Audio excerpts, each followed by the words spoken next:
So many of you have been here before to this little series. I think Lacey Warner may be the only person in the room with perfect attendance. Other than Rachel. Anyway, for those of you who have been here, bear with me for just a second. And those of you who haven't, this is what we're doing. This is a series I came up with Jim and Linda called Process and Performance, where I get to talk to really awesome performers about their work. And it started with when I went to school at Juilliard, where they teach you really good stuff about acting. And when I was at Juilliard, I saw a production of Hedda Gabler here at the workshop that really blew my mind, and I was like, that's not theater, this is evil, and I have to destroy this at every cost. And I talked about it for a long time, and I realized it was the best thing I'd ever seen, and I ended up seeing it a lot more. And I saw it, I think, 3 or 4 times. And then my friend Sam Gold started taking me to see the Wooster Group and other people like that. And then right when I got out of school, I started working with this guy named Daniel Fish, who's in the room. And I realized that a lot of the things I learned at Juilliard didn't really equip me to work in other kinds of ways, if that makes any sense at all. And as my life went on, I got to work in more normal plays with like sinks and books and cups of coffee and things, and that was great. And then I got to come full circle working with Ivo Van Hove this last fall of 2010. And after that, we came up with this idea to have a dialogue between actors about how we work in different ways than maybe we were trained or maybe we were taught to value.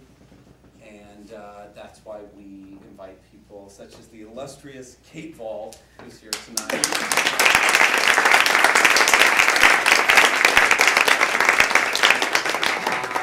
Kate Valk is a performer with the Wooster Group, and she has been seen there in Route 1 and 9, LSD, Just the High Points, Brace Up, House Lights, Emperor Jones, Poor Theater, Hamlet, View Cray, North Atlantic, so many other plays than what I'm mentioning right now, and about to do the early plays at St. Anne's Warehouse.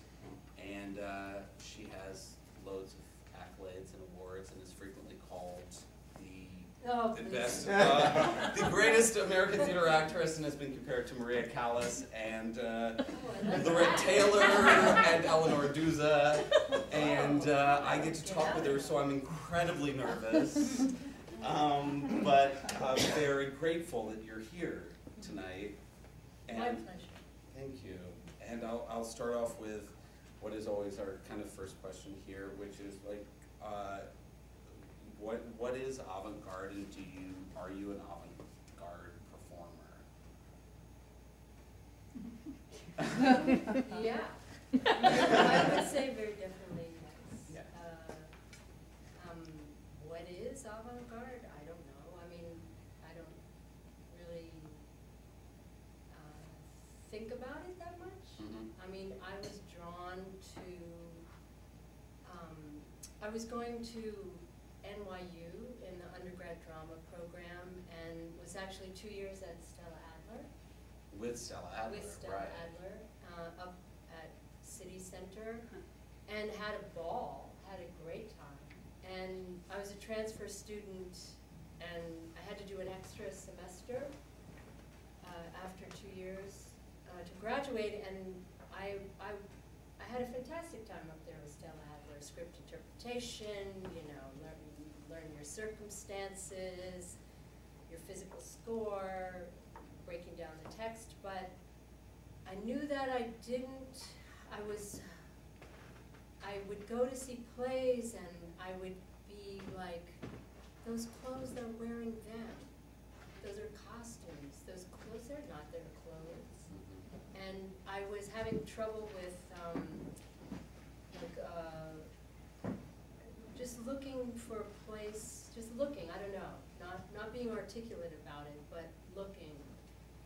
And a lot of the people that I went to school with, they were going to get headshots and resumes and get work, and I just knew I couldn't do that. I couldn't possibly do that because I just didn't have the face, the ego. I couldn't do it. I wanted to be somebody else. I wanted to lose myself. I didn't want the scrutiny, certainly, of a camera, even for a headshot. And so I was kind of troubled, but they had this new department called Experimental Theater Wing at NYU. It was started by this great guy, Ron Argelander, and I thought, well, let me switch on over to the experimental theater because maybe there's something for me there. And there was. I was only there for one semester, but the second half of the semester was taught by the Worcester Group. And I met Liz and Spalding and Ron, and we made a little piece together, and it was like I was on, you know what I mean? It was like so exciting because we took a conversation out of a newspaper, and then I was in Ron's group, and we took a couple pages from Dr. Jekyll and Mr. Hyde, and we made a video in an elevator, a freight elevator, where the elevator just kept going up and up and up and up and up, and you know, we all did this thing together, and it was all about the room we were in at the building on Broadway. Was like this weird classroom with 3 doors. So Liz made the whole thing around the 3 doors that were in the classroom, and the opening and the closing of the doors that orchestrated the sound score, and it was just like the most fun I ever had. So I graduated from NYU, and I was working as a seamstress because I could sew. My mother was a very good seamstress, and a friend of mine I was kind of shy too, and a friend of mine was stage managing for Liz in the Worcester Group, and like complaining about it, like, God damn, I'm gonna paste this together. And I just thought, God, why would you, I would like die to do that. And so I said, well, do they need any other help? And so I went down, and Liz was like, what can you do? And I said, I can sew. And she said, great, why don't you take the red tent from Rumstick Road, and could you take that pattern and make a exact small black replica that can be a lampshade, because I want to take the sort of trope of the red tent into a smaller version for this next show, because Liz is always taking things like a dream logic, taking things from early shows and transforming them so visually things carry through. So that was the first thing I did.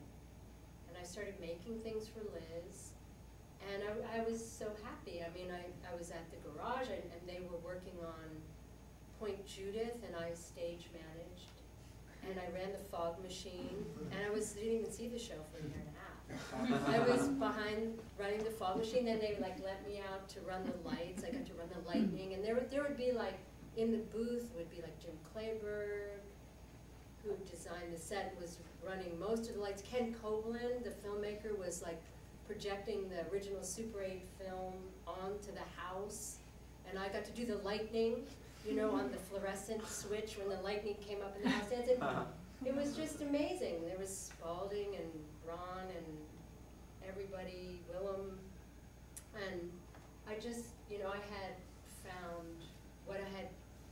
a place where I just had a place to go to make things.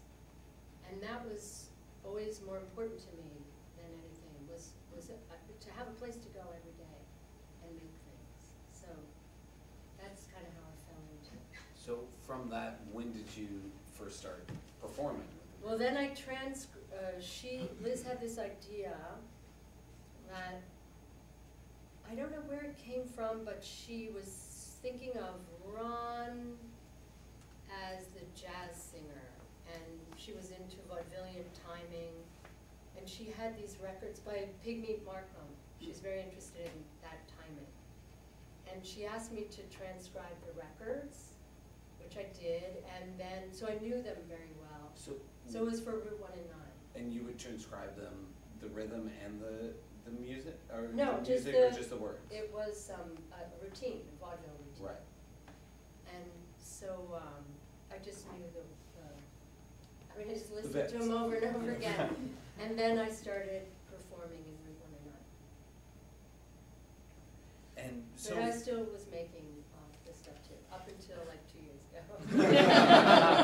And finally, this fabulous answer to my dreams, a young man from England, has come and he's taken over the costumes. Costumes? Well, I don't do all the construction, but I'm like the one constant who was like, where's the, where are the chair covers? Crazy. Like I just knew where everything was. Let me hem that skirt. No, I could ask people for help. It's just I was the main point person. But Right. now I've turned it over to It only took, what, 23 years? 30. 30? Wow, 33 years. Didn't Prada give you some stuff too? Yeah, no, yeah, but we cut it up and changed it. No, that was like a real pain. That had us. Willem did a print campaign for Prada, and they offered Liz as his partner.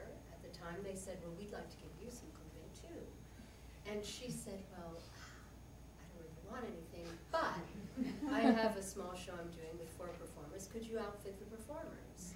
So it was for House Lights. So we went to the Prada showroom and got to try on stuff, and we each came back with a suit. Well, the woman who worked at the Prada showroom, she loved us, and she came to see House Lights, and then when she was leaving the Prada showroom, she called us up and she said, "Look, we got some stuff in the basement that didn't sell at the sample sale.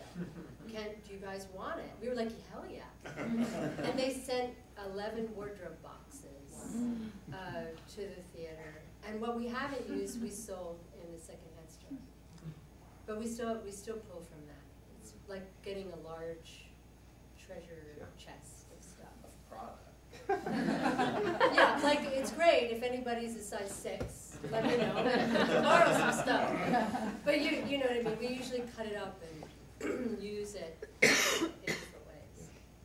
So for people in this room, I don't know if there are any of these people in this room who don't know the Wooster Group. What would you, I mean, do you have a distillation of what you would say the work is about, or what the work is about right now? I mean, if you don't, that's, That's it. And, I mean, it's like What is the work about? Well, like when the first show you did there was About. Route 1 and 9. That's like a funny question to ask about work. Right. What is it about? Mhm. Go see the show. Right. To me, and if anything, I mean, that's not my job really. Mhm. You know what I mean? Whose job is that? The critics. You're right. Or the academics. I love to read what people write. Mhm. Like, well, oh, that's what it's about. Because that's up to the people who see it. The first show you did was Route 1 and 9, and when you entered it after it was already happening. Right? No.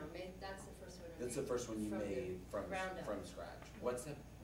Can you talk a little bit about what that process for that particular show was? Oh, it was like a coming out party. Yeah. It was like, yeah, that was great. I mean, we worked on the vaudeville routines from Pygmy Markham, and it was Ron Vaughter, Willem Dafoe, Peyton Smith, and I were the 4 performers in that. And we did worked on a couple of vaudeville routines to play them against, and at the same time we did readings of Our Town.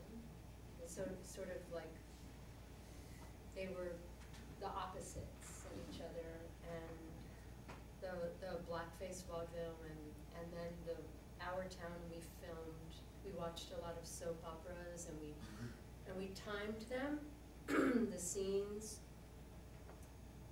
and to get like what the framing was, what the timing was, and then we did the last act of Our Town for the TVs, for the 4 monitors up above. You did it on the 4 monitors. Our Town was all in the cool medium of TV versus what was live on stage. Right. And what does that, in terms of meaning or aboutness, what was that for you, that juxtaposition, that counterpoint? Well, for me, it was about me, the vaudeville routines was where I lived, and that was like very physical and all orchestrated around dancing. So that was something that was great joy, great liberating, a liberating thing for me. What I learned more was, like I said, the thing about the camera. I didn't necessarily, wasn't drawn to sitting in front of a camera. That was a kind of scrutiny I wasn't into. So that was the challenging part, was to play a close-up, play naturalism, which doesn't come naturally to me. I'm bigger, more physical, more expressionistic. And coming at the time, I wasn't thinking, and also being so far inside the work, I couldn't have told you what it was about.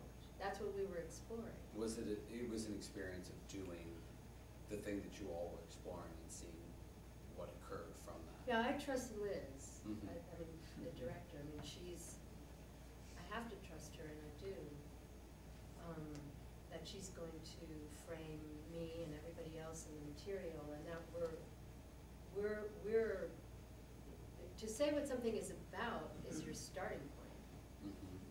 That's, how can you know what something's about while you're working on it? I don't think you can. Liz, as a director, doesn't work as an illustrator or an interpreter. She's looking for a living metaphor that makes a whole world that the text of the play can resonate in. You know, like for instance in Hamlet, it's the metaphor of the ghost of that Richard Burton film that is a literal ghost of those performances past, of the closest we can get to a connection to lineage of Hamlet's. Right. And the big screen is the Arras, the tapestry. So, I mean, that's like a pretty easily identifiable way. Well, and with Poor Theater, with the Acropolis, the performance, and then that with Grotowski's. I mean, that piece was particularly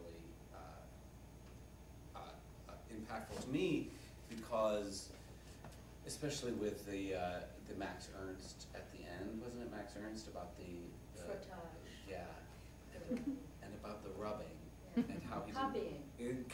and how he didn't know why he was copying, but he Right. did. Right.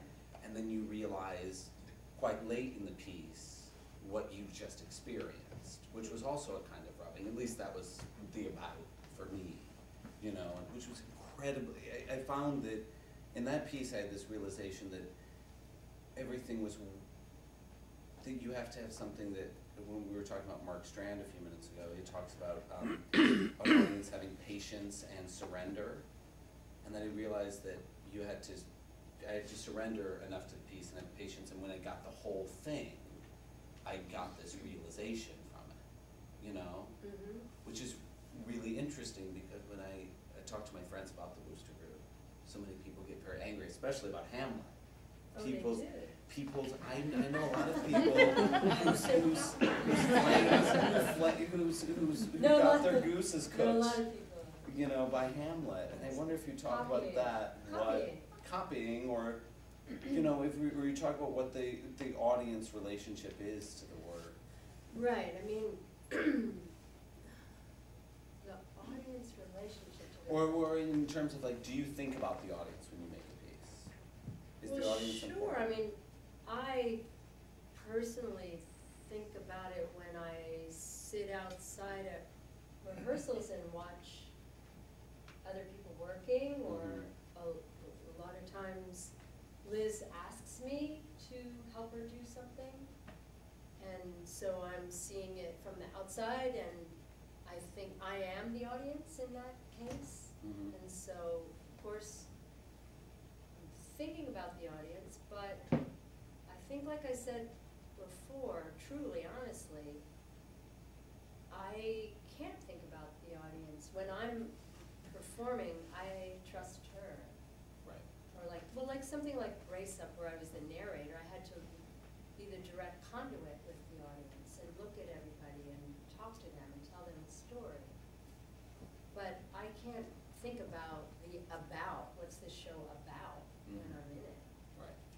I have a leap of faith with, and actually, in recent years, when Liz has called on me more to help her on the outside, it's actually, in Vieux Carré, it got bad. I started to feel schizophrenic, where it was killing me to do both. You can't sit outside and think about what it's about, and then And then go in and is that because, I mean, going back to what you were talking about with naturalism, and then even further back to talking about Stella Adler, do you find that anything from that Stella Adler script analysis everything method technique I mean, is still useful to you? She probably would have hated the Worcester group, but she wasn't into emotional recall. She was sick. And she felt that anything you had to do on stage, you could imagine. Yeah. You have an imagination, use your imagination. And that you could make a score in the physical circumstances. And that applied very directly to working. I mean, there was no ideological problem with translating the fun and what was exciting to me at school to what you Worcester were, group. to when you first started the group. Mhm. Yeah. And so now when Liz asks you to be outside that schizophrenic thing in Vieux Carré, is there, I'd be interested to talk to you about like character and like staying in character. If we're, going down this road of Stella Adler and method acting and all of this, in reference to that let me and what just you needed to say, be. though, before we do that, is that Yeah. I don't know that much about method acting. Neither do I. I always, I wanted, like, sometimes I think if I had extra time, I'd love to take an acting class. Like, emotional recall and that kind of stuff, like art, whatever it is. Right. Yeah. But there is something intrinsic about, or just that I interpret from when you say that being outside of it and looking at it was not helpful to being inside of it. Well, you can't, no, it's a little more pragmatic than that. You can't sit outside and go, oh, well, no, they should go over there. Well, no, why don't they have time? And then go up and do it. You can't, it's just not a good delineation of power dynamic. Right. That's the problem. You can't, Less than a problem of I mean, the schizophrenic stuff for yourself in your where head. the show that we're working on now, I'm not in it. At first I said to Liz, we have to do this collaboration with the Royal Shakespeare Company next year. It's a commission, so it's completely ludicrous, and I'm sure it's going to be a disaster. But I mean, it's going to be an interesting disaster. It's like it's for the next year. The Olympics are in London. It's the Cultural Olympiad, and this director from the Royal Shakespeare Company they all had to pick an international collaborator. Rupert Gould chose Liz at the Worcester Group. And so we met with him and we said, no, we can't do this. We can't do this, we can't do this. And then finally it was like, all right. And then we decided on Troilus and Cressida because they're two distinct camps. So the idea is the RSC is they're the Greeks, and the Worcester Group is the Trojans. And so we work separately, and of course we have to work like 10 months more separately before we go. Like they don't even have their company. They'll do it for 3 weeks. No. They don't even have their company for next year to get back. Like we've already been rehearsing. Because like we have to come up with a whole metaphor for what it is for us. We don't have. We're going to go on stage with people from the RSC. Shakespeare.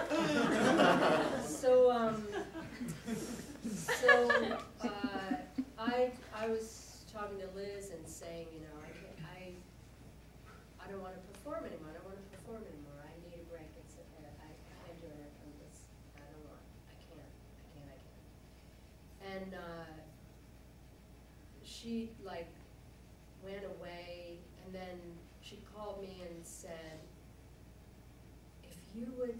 sit out and help me, I know I can do it. Like it was her idea, you know what I mean? So I was like, yeah, that sounds good. So that's, and it's been really fun. It's really been great because it's like the most expedient way we can, and we got good actors and people that have some skill in the Shakespeare department, and if it's a way, because we have to work quickly for us, Right. you know, and so it's a good thing. It's a really good thing. So you're not going to be in Charleston, Chris? I hope not. It still could happen though. Wait, You it's never know. a lot of fun, and it's a good situation. It's a good dynamic. Because I run interference, and I know what when Liz goes, well, what is she doing? It's not it's not what she did last time. It's gone. It's gone. I don't see it. Usually she just says that right out to the person, but I'm like, well, the same thing isn't playing. You know, like I know what performers are working with, and I know what they need. So it's like I'm like A liaison. assistant coach. You know, it's like it's really helping the process batting a lot. coach. Yeah, Yeah. it's really good. So I'd like to stay out as long as possible. I might go in at the end and move the furniture. I can't. I would be very upset if I went to a Worcester Group I don't performance and you were moving furniture. I don't think you would be. I don't think, no, I love doing that. I've done that for years. I love doing it. But I mean, I think it's a good dynamic. Speaking of Liz and running interference, I think that something that's very favorable about the Worcester Group that I want to know more about is the earpieces. Well, yeah, that's what we're talking about. I mean, that's what I'm saying, because we're working with people that have never worked with the in-ears and the televisions and stuff, So can you just talk to, because I don't think anyone in this room has worked with those in-ears. Right. So if you could tell us about that. I haven't, and I want to know everything. I know, I heard that somebody on Broadway got in trouble for writing their lines on a hat or something. It's like, you know, like whatever, if you have to listen to a recording or something, it means you're not acting. I think that's what upsets people a lot. But, that being said, we've always been interested in copying. Liz, I just remember even when I first started working with the group, this notion of, all right, we're gonna do this section of The Crucible as a recreation of a high school performance of it. Or the idea of recreation was big. And then I remember before we had like so many monitors and cameras around, we didn't have TVs to copy. So we had to make scores off of video second by second and then do against a guide track, you know, the things in the score. But then when we got the outside monitors, and actually I think House Lights was the first time we did the in-ear receivers, and like the whole method started as a pragmatic way of dealing with delivery, or shortening the time between impulse and action. And in House Lights, I had memorized the Stein, and yeah, it was okay, whatever. Calling it up from memory, whatever. It just wasn't happening. And then there was a German composer who was working with us at the time, Hans-Peter Kuhn, and he had worked with Robert Wilson on Dr. Faustus Lights the Lights, and he knew the script very well. And Liz said to him, could you just read this? Just read it right now. And we tape recorded him. And so that's what I listened to every night, was Hans-Peter Kuhn just reading it very quickly in his way. So my job was to not get ahead of it, not get behind it, but just to channel it, to let it come through me and stay with it, and that with a little pitch change on my voice, it just made the text unpretentious, and it just made it effervescent, because there was no dredging anything up. From memory, it was just passing through me. It made it very clear, you know. I mean, that was So- we felt it about it anyway. And so is that the stuff that always comes through those? No, movies? it's different for every piece. It's Yeah. whatever. Did you have one in The Emperor Jones? No, No. no. Did not have an earpiece. No, it started with House Lights, which was after. Mm. That was the first time House Oh, Lights. right. Mhm. Kate, didn't Nancy Riley use? She used a little tape recorder. Yeah, there's always In been the LSD. idea. That's like a recreation. Yeah. We in LSD, just the high points. We interviewed Timothy Leary's babysitter, Ann Maurer, who was a writer, and Nancy Riley as the writer used the interviews with Ann Maurer every night. Would go, yeah. Well, I think it was about this time that they came through. And so, her job was to even take on the way, to imitate the tape as closely as she could. Like, Anna DeVere Smith does that a lot. I did a workshop with her. And she's really into that tape recreation. And does Liz ever talk to you through Yeah. What does she say? Well, no, only in one show. Only in one show, To You the Birdie. Which was based on Phaedra. Yeah. Yeah. Liz has a mic in the back row. She only did it once. It was necessary for that show Uh-huh. because out of like the chaos and we were following dances from early Merce Cunningham, late Martha Graham. Scott Shepard was doing, as the reader was doing everybody's text, so it was like the best dubbed worst movie, or the worst dubbed best movie. But he was doing all the text on a delay, and we were doing these big gestural language on stage. And out of that, sometimes we followed different things. Out of that, Liz wanted moments where everybody would just be like, everyone's head would go like this, that. And so she would call, fo, se. And because it was, it was like the French court, Phaedra was written around Louis XIV's time. And the game we played was badminton, and the badminton court, was all there. And so the fault in the set were instead of left and right, but that was like a call.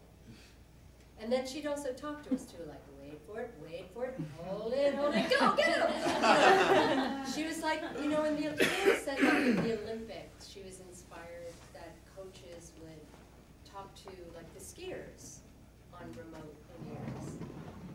And so, like, sometimes you'd come out on stage and you'd hear Liz go, which was really great. And then other times she would say, like, somebody stop her, or I'm leaving. And then, of course, no one did, and you'd hear the microphone bang down. We had a conversation last time about doing what someone called as doing a play at a table with chairs, And I wonder, do you ever see those plays? And do you ever want to do those plays? I never used to go to the theater when I was like in the 80s, and when I first was working with the group, there was a very active new music scene in New York, and I was much more interested in that. Mm-hmm. And I had no relationship to theater or plays. Performance art, yes. I used to go to the kitchen a lot. We used to be right on Broome Street. Broome and Worcester was the kitchen, and performance art and music. And then I don't know what happened. It was almost like when you count to 25 and 12 and 13, just like become magical somehow.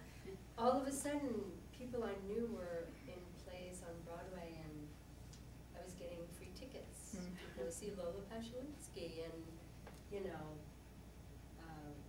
on Broadway. And yeah, I love to see plays. I go to plays a lot. I love them. Is it weird? It's always weird for me when I come from rehearsal to go see a play. In the very beginning, I but then I always relax. It's like the I don't understand why there are no TVs and microphones. It's like the exact opposite experience that everyone else has when they see I'm always you. like a little bit like, You're gonna do this the whole time. And then and like it only takes about 10 minutes and then I'm in. And then you're okay. Yeah. If it's a, even if it's a bad show, I like to see things. Well, like I love to see bad movies, but I don't like to see bad plays for some reason. Bad theater is worse than any other thing. You're trapped. You're like trying to look at your program to see if the running time is in there. Yeah, bad theater experience is worse than any other. But the thing that the funny thing that happened to me was after I saw the Wooster, and for some reason I feel like you guys revived the Emperor Jones. I feel like shortly after Poor Theater, and I feel like I just saw a bunch of Wooster Group all at once, or maybe that's just my memory of it. Was that I all of a sudden the thing that I lacked, that I started craving, and was like, why isn't the rest of theater like this? Is this very distinct vocabulary? There's a vocabulary of things that's established or gradually established and not denied, only expanded upon in the pieces I've seen, and that seems to be, that I just lack when I see plays so often because of these assumptions that we have that we call convention, Like we're just gonna assume, that that's like a wall because it like kind of goes down like this, and that's supposed to be a door, and we're gonna put some fake pictures on it, even though I can kind of see the masking and stuff like that. And I wonder why those are concerns for people when you can stand there with a microphone and a TV and make something beautiful in front of people. Maybe I'm rambling now. But I mean, what is this? There's such a vigorous vocabulary in your work. Well, I think that has a lot to do with the time we spend making work is a lot longer than most plays get to rehearse. So we get to allow that vocabulary to develop. It takes time. Mm-hmm. And I mean, that's why when theater gets manufactured, excuse me, in a different way, that's why the conventions come in handy, and skilled acting comes in handy, because you have to tell a story in a different time frame, much quicker. What is that rehearsal process like? Is it different for each show? Yeah, it depends on what the show is. So there's no real like methodology behind how you rehearse personally, Kate Valk, the actress. It's funny that you say Kate Valk, the actress, because I don't even call myself that, because I don't have those particular skills. Like when I go to see plays and you see great acting in a play, I go, wow, what's that like, and could I do that, or probably not. You know what I mean? It's a very particular thing. What are those? I don't know, it's it's a baffling mystery to me to me. what you're marveling at, because I feel like that's how most actors feel when they watch you. Or they get mad that they're just copying. Whatever, you don't know. You can't know what anybody's thinking. But like in terms of like the Emperor Jones, you're not copying. I wonder if you talk about that. But I am copying physically. I put together. We were watching a lot of No theater and Kyogen theater. Mm-hmm. And for another piece that we were doing, and I put together my favorite sequences from a number of videos that I had seen. And I had basic blocking on the stage, but that was the first time that we used a monitor to inform gestural language during show. So the voice wasn't copied from anywhere. I mean, O'Neill isn't naturalism. O'Neill, especially the early plays, are expressionistic, and it's all there, like notes of music in the way he's written the text. And so, but the posture and the movements and stuff, that was a lot taken from Kabuki and No. And Kyogen. and you decided on those patterns that you liked in accordance with what you thought would be most I beneficial made to it, the text. I don't know, me and Chris Kondak made a tape, and we just looped it during the show, and it just played randomly. follow that. If I looked up and saw something, I'd imitate it, but there was other basic blocking. Right. Sorry, a friend of mine asked me tonight, who couldn't come, he asked me if I was going to conduct the interview in blackface for you. Oh, why would you do that? Like I was trying to imitate you, my copying of you. Oh. Did you get, was there a lot of political backlash from that show? More for Route 1 and 9. Yeah, because that was earlier. Yeah. Route 1 What was and that 9. like? Well, we lost funding, and there was a lot of people, it started like a little ruckus in the community, but mostly around people who hadn't seen the show.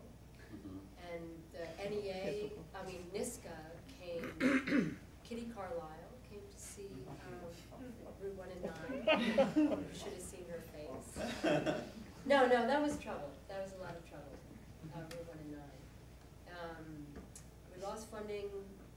It was tough times at the box office, and we, in response to the community, we conducted public forums every night after the show upstairs with different people from the community moderating. I think they're on tape somewhere. It'd be interesting to listen to. Yeah, I thought it was amazing that, I think there was something from W.E.B. Du Bois in the program of Emperor Jones. Something he wrote About O'Neill Yeah. writing the play, yes. which was very pertinent to how you guys did the play, which I thought was really beautiful. How does when you're doing something like that, be it the earpiece or the video that you're seeing, in addition to, like with Emperor Jones, you knew that text, you had that text memorized, and you're doing the blocking like, any actor would do. How does I wonder if you can talk about like how your thinking or focus moves through that performance at all. Which one? Through like something like the Emperor Jones, for example, or anything, Well, in you say particular. You say blocking like any actor would do, but it's not. I'm not a man. I'm not Mhm. black. Right. That's the biggest thing. The biggest mask was playing a man, and it's not naturalism. It was much more based on mask work. Right. Inspired by no theater, especially. My hands weren't painted. Mm-hmm. It was very stylized. It wasn't natural. Did you work in the mirror with the mask? No. Once you put it on? No. For me, that's like, I know it sounds funny, but for me and the Emperor Jones, it's like, it just very close to me. It's like one step away. I don't know why. It just was. And You were a big fan of Paul Robeson, right? I didn't know I was a big fan of Paul Robeson. I just grew up where I grew up, and Where did you grow up? Baltimore. Right. And there wasn't any thought process. It was like, we read it, and it was like, I don't know, it was just the most powerful I've ever felt. And there wasn't really any thought process. I would think about placing my voice in a certain part of my body and adopting a certain stance, posture. It was very physical, and also it took a lot of energy. And do you find that those things provoke an emotional or psychological response in yourself when you were doing that piece? Yeah. Yeah. It was great to play man. I loved it. I used to feel mojo from it long after. It was great. Yeah, it's still like my favorite role, I think. It's my favorite. I've been blabbling on for a long time, and past the time that we usually open this up to other people talking, though, like Max and Linda have already chimed in a few times. So I'm gonna open it up to you guys asking questions too, and if you don't raise your hands fast enough, I'll continue to babble on to Kate and ask my own questions. So does anyone want to right now? Anyone? No? Okay. Yeah? Joanne?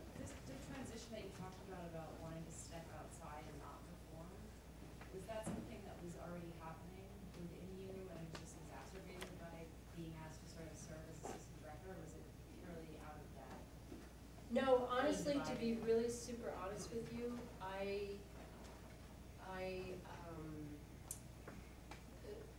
View Carré, somehow I developed stage fright. I don't know what it was. I had to take over the role of Mrs. Wire after Liz's sister got fired, and it was just too much for me. I don't know what happened. I don't know where I went. It had a lot to do with just where I'm at in my life, but I somehow thought there has to be, it's too painful. Why is this so painful? And it shouldn't, performing shouldn't be that way. It should be joyous. It should be where you get off. And I was very surprised by it. But no, so it was because I really thought I don't think I want to do this anymore. I don't know why. I don't know how long it will last or what will happen. I love being on the outside. And so I don't know what will happen. But it just came psychic. Some new psychic place that I'm in. Did you ever have to audition for that project?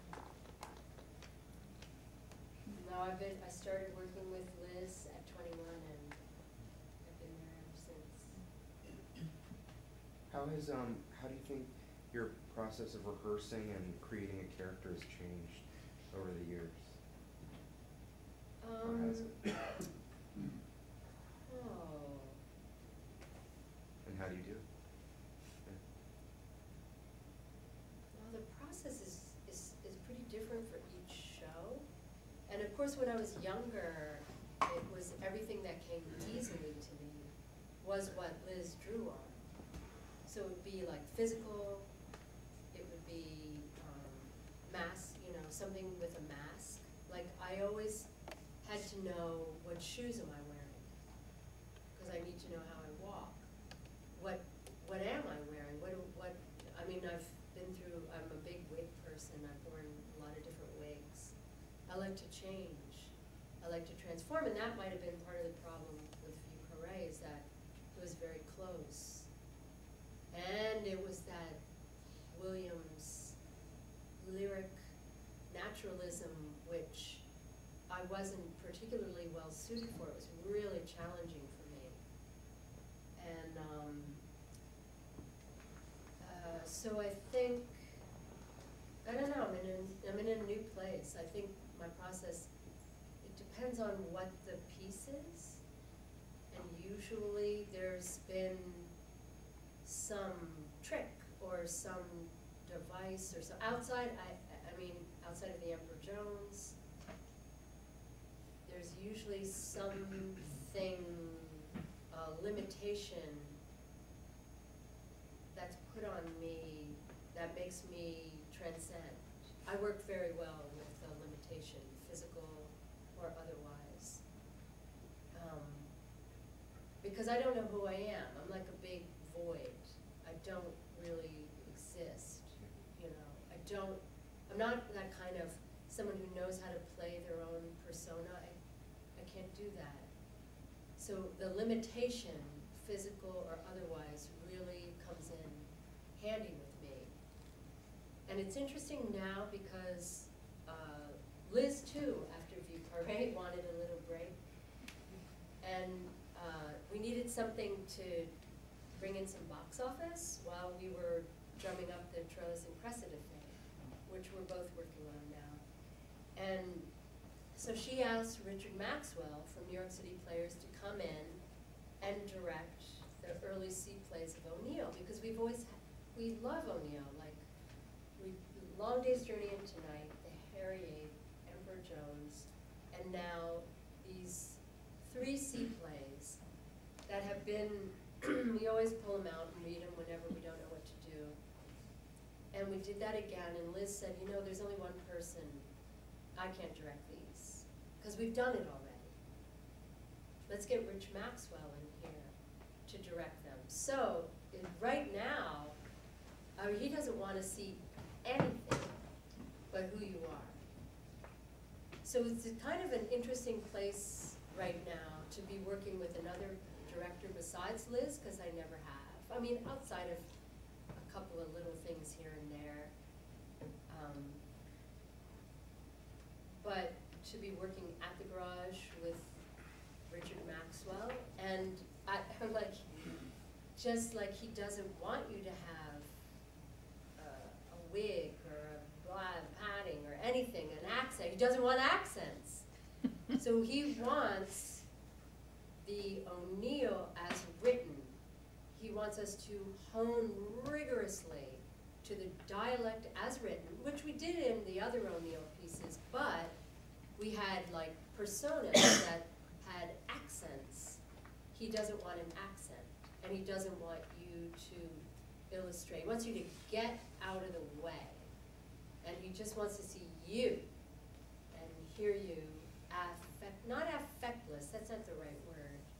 There isn't any real right word. It's like very present, but with no tricks or gimmicks. So then is that just the only thing then? Like if there's a director who's asking you to not be a character basically and to be yourself. And as you said before, I'm someone who, when you said I don't know who I am, I agree with that, and I don't know who I am, and that's why I'm an actor, is because I'm constantly trying to play these roles not to see who I am, but just to feel something. Well, sure. And I think that, so how do you, so in finding a director who wants you to play, to not, what do you do? What is that? It's been very interesting. It's been super interesting. And again, I have to trust him.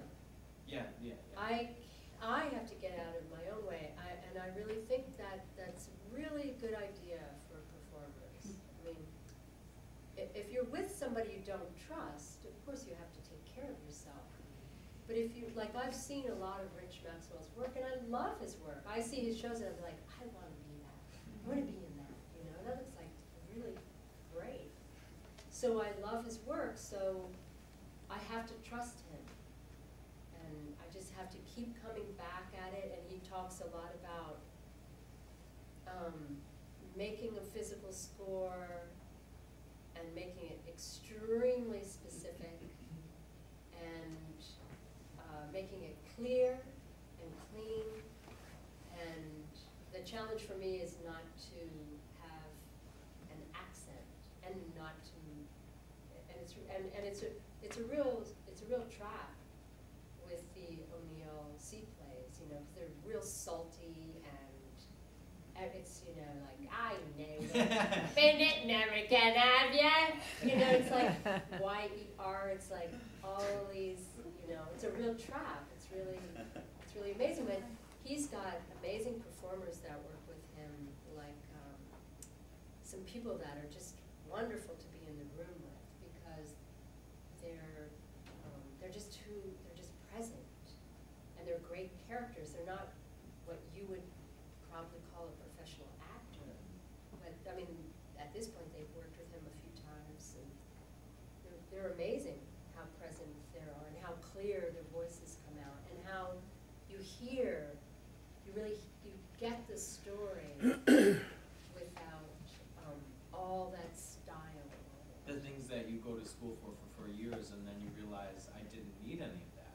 I mean, I'm sorry, I don't mean to say that, like, I didn't need to train for 4 years in a program, but to go, like, I love Richard Maxwell plays, and I see them, and I'm in awe of those actors, and I say, how do I do that now? Because now I have all this training behind me, and like, what they're doing is something that you're saying is just, it's just real. They're just present. They're just and present clear, and being on this, and just open, being there. completely open. And it's different than creating the character and then from there being able to do that. But it's just, it's that all taken away, and then it's something different, and it's just like, how do you, what, I guess my biggest question that I came here thinking about the past week here is, for an actor who has been through training and you know, but wants to do the kind of work that you've done and the work that you do, what's your advice to people who have had, what's it called, training, you know, what do they call it? Training. Classical training? Not classical training, but like, whatever, yeah. Like Right, how- I mean, what do I you do never now? really had classical training. Yeah. Like, you know, at Juilliard and stuff, Yeah. like, I'm not, like Shakespeare and everything, I mean, Conservatory. I don't have that, but, I mean, what I would say to anybody is that you have to work, you have to just do it, and if you have to find,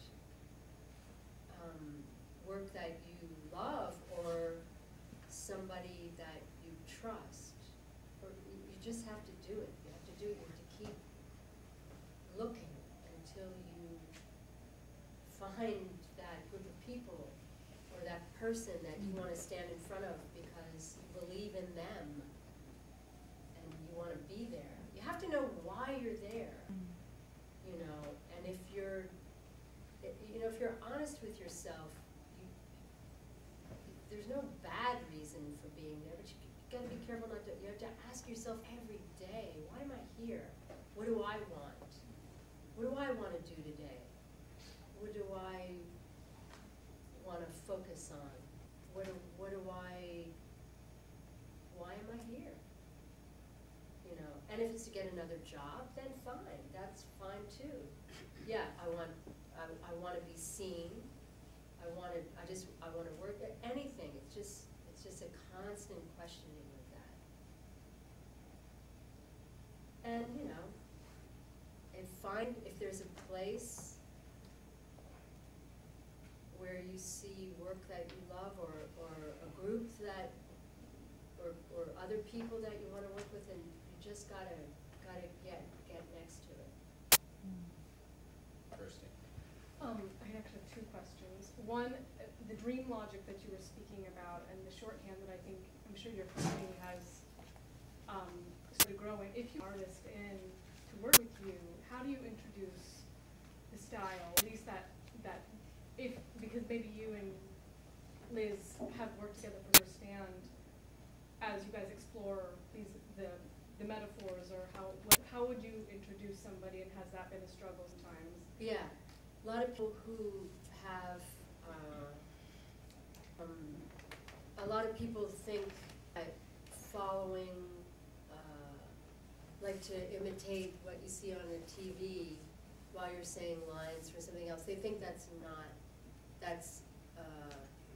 oppressing the actor, or somehow negating a process that they're used to. And so they're resistant to it, they don't believe in it, and then it doesn't work out. But if somebody finds it liberating or stimulating, and they can bring their classical training and not be hung up about, like, doing this, then that works out. Like, sometimes it hasn't worked out. And people who think that that's not acting, or that takes away the power from the actor, then it doesn't work. But you can't say people who have had classical training can't do this work, because people who are great performers do this work, and they're fantastic at it. Now, whether they're gonna enjoy it forever, or who knows. But a lot of people, like, a good example is in Troilus and Cressida, Marin Ireland is playing Cressida. And I had seen her on stage a lot, and she's like, sort of like interesting for the role, like, but we didn't know how it was gonna go with her. Like, how is she gonna, like, getting this soundtrack that's gonna influence what her delivery is, or, you know, that her blocking is gonna be spontaneously taken off of these things. she's like a fish to water, she's fantastic. Whereas other times it hasn't worked out, there's no way of telling. What do you mean when you're saying her blocking's going to be taken spontaneously off this thing that we were talking about, Edward Jones looking up, I might do what is going on the video camera. Are you actually trying to live on stage not knowing what you're going to do next, but you'll get clues from something that will lead you down? Sometimes, yeah.